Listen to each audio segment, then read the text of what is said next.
Good morning everyone. Welcome back to learn with Vaishali. आपल्याला दरवेळेस आता बोलण्याची अशी सवय लागली की ज्यावेळेस वाक्यामध्ये इज एम आर असेल, वॉज वर असेल, डू असेल, डीड असेल तर सेंटेन्स खूप छान बनवू शकतो. पण आज आपण नवीन ट्रिक शिकणार आहोत. म्हणजेच काय, आपण मॉडेल्स वापरणार आहे. आपल्या सेंटेन्समध्ये मॉडेल्स जर वापरला तर आपल्या बोलण्यामध्ये अजून ती शक्यता दाखवू शकतो. म्हणजेच काय, मॉडेल्स म्हणजे एक हेल्पिंग वर्ब आहे आणि ते जर आपण वापरले इज एम आरच्या ऐवजी तरी सुद्धा आपल्या बोलण्यामध्ये एक क्वालिटी येऊ शकते. जसं की आपण मॉडेल पाहणार आहे त्याच्या सर्वात अगोदर आपण कॅन विषयी माहिती घेते. पण हा कॅन का वापरायचा? जसं की मी म्हणते की आय कुक फूड, मी स्वयंपाक बनवते. पण जर मी असं म्हटलं की आय कॅन कुक फूड तर मला माझ्या शब्दामध्ये सांगायचे की माझ्यात ती क्षमता आहे, माझ्यात ॲबिलिटी आहे ते स्वयंपाक करण्याची. तर अशा प्रकारे आपण कॅन विषयी जाणून घेऊ आणि कॅनचे सेंटेन्स बनवू. ते कसे बनवू? आपण कॅन विषयी पॉझिटिव्ह वाले सेंटेन्स बनवू, नंतर निगेटिव्हला समजून घेऊ, त्याला कांट म्हणतो. कॅन नॉटच्या ऐवजी कांट म्हणायचंय आणि नंतर तेच प्रश्न मी करू शकते का, तो करू शकतो का, असं ज्यावेळेस आपण प्रश्न विचारतो तर अशा प्रकारे आपण 3 पॉईंटला आवर्जून समजून घेऊ आणि खूप छान कॅनला बोलण्यामध्ये वापरतो. चला लेट्स बिगिन. कॅन शक्यता आहे. आता सगळ्यात अगोदर मी बोलू शकते आय कॅन स्पीक इंग्लिश. माझ्यामध्ये इंग्लिश बोलण्याची क्षमता आहे. आय फॉर्म्युला घेऊन अगोदर सब्जेक्ट कॅन, वर्बचा first form object. I can speak English. I can cook food. I can cook food.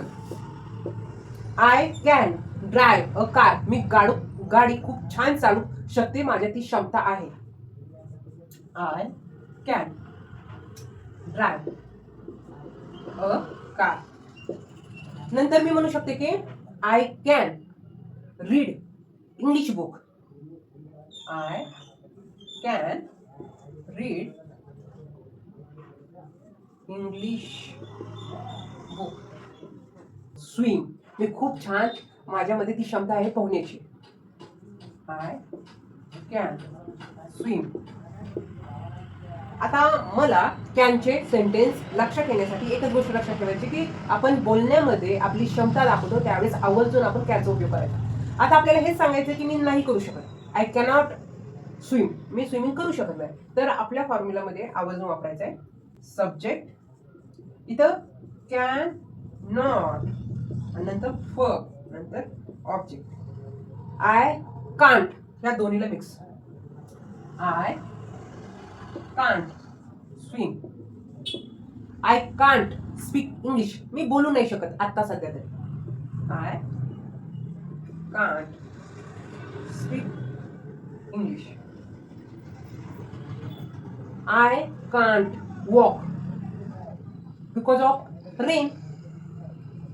I can't walk outside.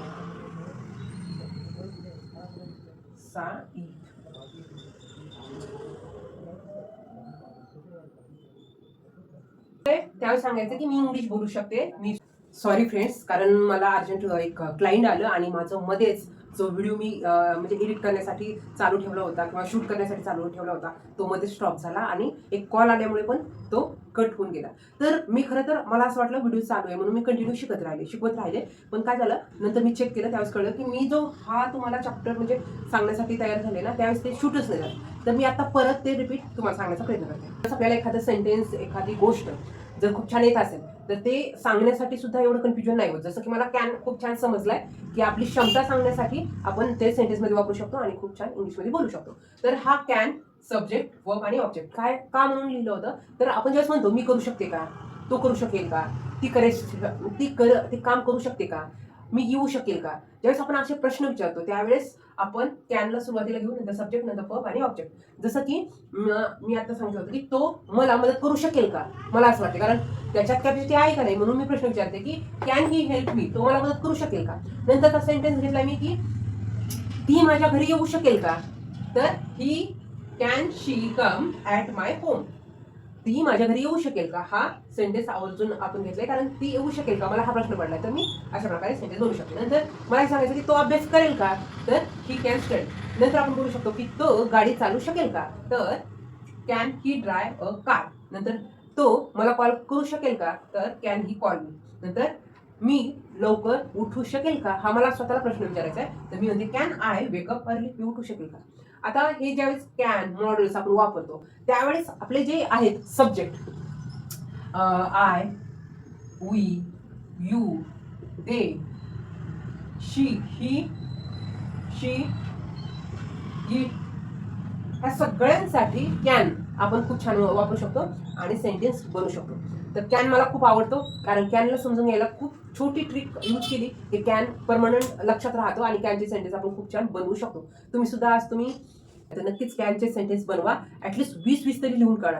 Positive मी करू शकते ह्याचे 20 ट्राय करा, आणि मी करू शकत नाही, आय कॅनॉट, आणि ह्याचे जरी आपण प्रयत्न केला तर नक्कीच आपल्याला कॅन परमनंट लक्षात राहील आणि खूप छान. जसं की